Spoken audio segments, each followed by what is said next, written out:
Wisp Sports Radio, the voice of women in sport. This is Season 1, Episode 4 of Active Health.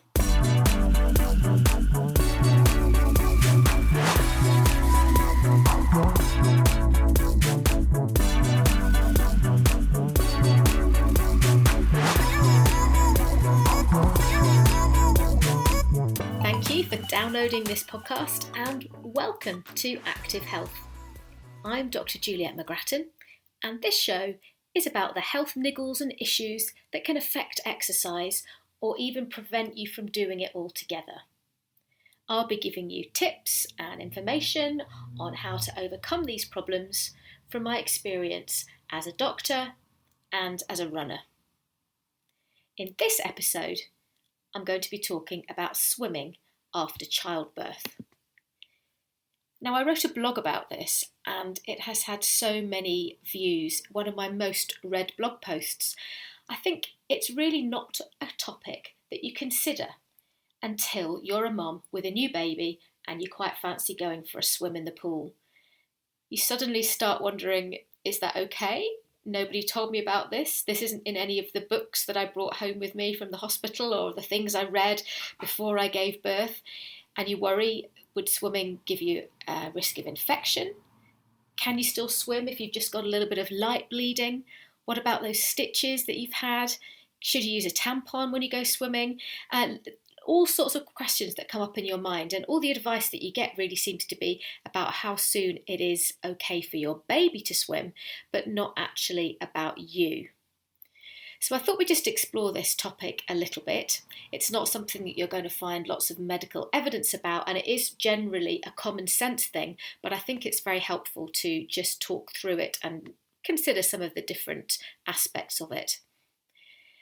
I think as usual with all these returning to exercise after giving birth, there is no set time when it's okay for you to dive back into the pool. Everybody's different. It depends on the type of delivery you had, whether you had any complications, how you're feeling in yourself. If you had a normal vaginal delivery and you didn't tear, you didn't have an episiotomy where the skin is intentionally cut, and you didn't need to have any stitches around your vagina, then really, theoretically, you can swim as soon as your bleeding and discharge has stopped. The discharge that you get after childbirth is called lochia. And most women find that within 4 to 6 weeks, that has all dried up and eased off. And then theoretically, yes, you can go swimming without any problems at all. But I think it's important to know that just because the bleeding and discharge have stopped, it doesn't necessarily mean you are in the best shape to suddenly go swimming. There have been some new return to running postnatal guidelines published in the UK in March 2019. And looking at these, they suggest that swimming should be delayed until about 8 to 12 weeks after you've given birth, because women should first go through a progressive and gradual strengthening of their pelvic floor and core muscles. We know that these muscles take a real strain and bashing during pregnancy and during delivery itself as well. And we know that if women return to exercise too quickly or in the wrong way, without this background of strengthening and progressive pelvic floor and core muscle work, that they can be at higher risk of urinary incontinence and prolapse. I think, to be honest, that is a podcast in itself, but I think in this context it's helpful just to think about it and, well, yes, I fancy going for a swim, but perhaps I should actually think first about doing the basics of pelvic floor exercises and core work. So just also another kind of warning thing really, when you have given birth and you do still have some blood and lochia, it is best to use a sanitary towel and not a tampon to soak up that blood, and I'm sure that's advice that you would have been given by your midwife.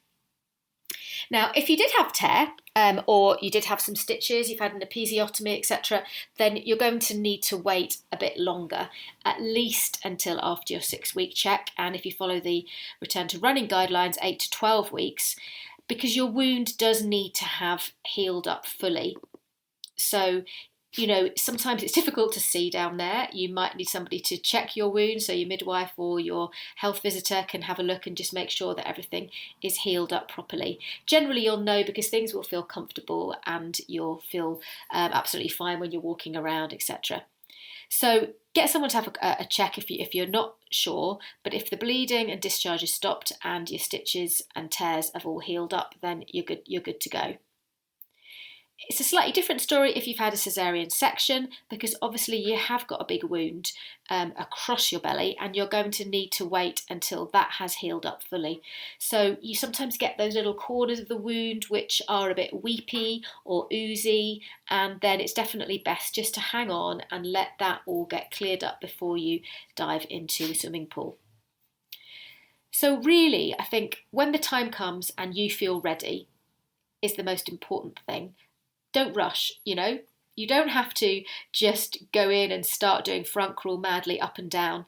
Actually start by trying some walking in the water, very gentle swimming, see how you feel. You can build it up gradually. That's always the best way to return to exercise. And swimming is a really great exercise after giving birth because it is low impact. So while you've been gradually strengthening your pelvic floor muscles, swimming can be a great first exercise to do before you return to some of those higher impact exercises. And the other thing about swimming is it's a very mindful and therapeutic exercise, I find. There's an awful lot of headspace when you're just swimming up and down the pool. Your thoughts can wander, your mind can just be refreshed, and it's a great way to get some me time. If you can escape from your new baby just for half an hour or so and go and have some quiet time, then we know that those precious times that you can get on your own and a little bit of exercise can really help you with the mental struggles that are very common after you've given birth, the multitasking, the new experiences, the challenges, the sleep deprivation, and ultimately the risk of postnatal depression as well. So swimming is a really good exercise for that because it can be very calming and relaxing. So that's my little summary of when and how to get back into the swimming pool after you've given birth. I hope you found that helpful. Conversations from the world of women's sports. This is Wisp Sports Radio. If you want to let us know your views on it, your feelings and experiences on it, then we would love you to join in the conversation on social media at Wisp Sports, or with me personally at Juliet McGrattan on Twitter and Instagram, and at Dr. Juliet McGrattan on Facebook. Feel free to email us as well with your feedback, with your ideas for future podcasts. The email address is info@wispsports.com.